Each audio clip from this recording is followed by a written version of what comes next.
Assalamualaikum warahmatullahi wabarakatuh. Hai semuanya, kami kelompok 12 dari kelas PAID yang beranggotakan Meta Amelia dan Winda Andini pada kesempatan kali ini akan membahas materi tentang pemikiran pendidikan Islam Ibnu Khaldun dan Al-Ghazali dengan dosen pengampu Dr. Syarnubi MPDI.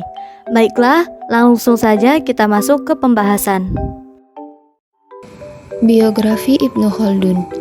Ibnu Khaldun merupakan salah seorang cendekiawan muslim yang juga dikenal sebagai bapak sosiologi Islam. Ibnu Khaldun memiliki nama lengkap Abdurrahman Abu Zaid Waliuddin bin Muhammad bin Hasan bin Muhammad bin Jabir bin Muhammad bin Ibrahim bin Abdurrahman bin Khalid bin Utsman.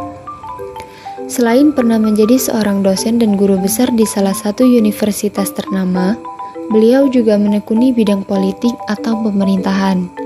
Ia pernah beberapa kali menjabat sebagai seorang hakim.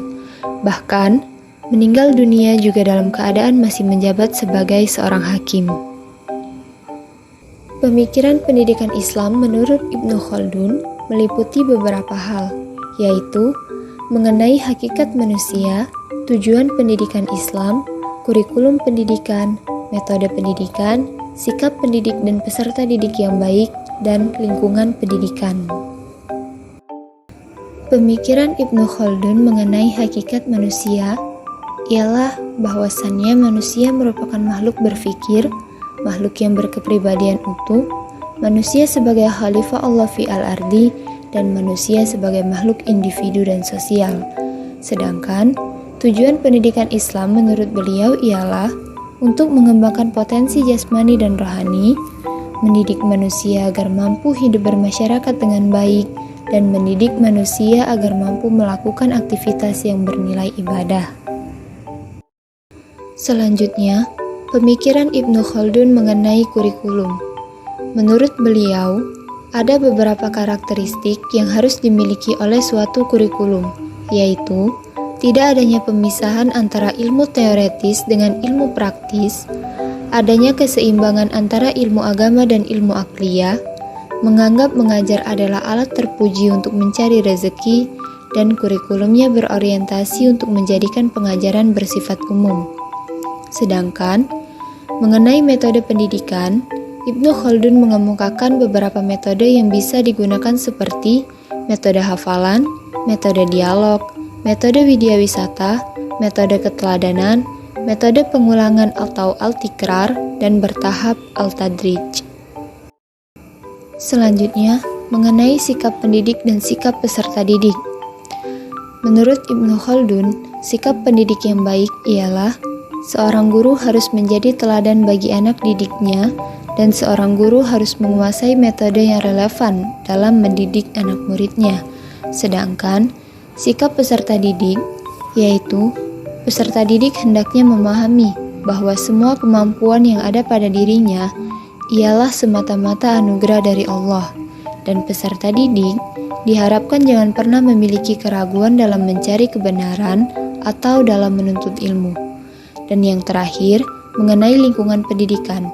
Menurut Ibnu Khaldun, secara garis besar, lingkungan dapat dikelompokkan menjadi 3 bagian, yaitu keluarga atau orang tua, sekolah, dan masyarakat.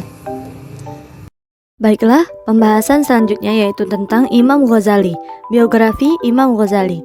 Al-Ghazali merupakan salah seorang cendekiawan muslim, dikenal dengan nama Ghazali karena dilatar belakangi oleh pekerjaan ayahnya sebagai pemintal benang yaitu Ghazal. Memiliki nama lengkap Abu Hamid bin Muhammad bin Ahmad Al-Ghazali. Menghabiskan masa hidupnya sebagai seorang guru besar di salah satu universitas, meskipun banyak sekali hal yang dihadapinya untuk menyebarkan dan mengajarkan agama Islam. Pemikiran pendidikan Islam menurut Al-Ghazali meliputi tujuan pendidikan, kurikulum, metode pengajaran, kriteria guru yang baik, dan sifat murid yang baik. Pembahasan selanjutnya yaitu tujuan pendidikan.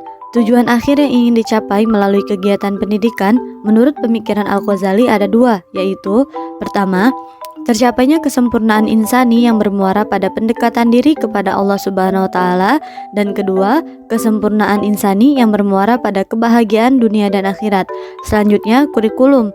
Kurikulum menurut Al-Ghazali didasarkan pada dua kecenderungan, yaitu sebagai berikut: kecenderungan agama dan tasawuf, dan kecenderungan pragmatis.